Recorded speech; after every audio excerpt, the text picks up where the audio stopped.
This bird has an appearance that completely contradicts Darwin's theory of evolution.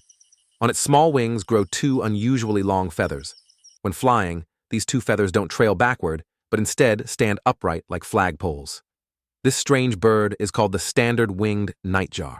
If there weren't footage capturing this image, it would be hard to believe that such a unique bird exists on Earth. It mainly lives in the southern regions of the Sahara Desert in Africa and belongs to the group of nocturnal birds. However, these two long feathers are not always present. They only appear during the breeding season when the male bird grows them, and they can reach up to 38 centimeters in length. So, throughout evolution, why do they only grow at such a specific time?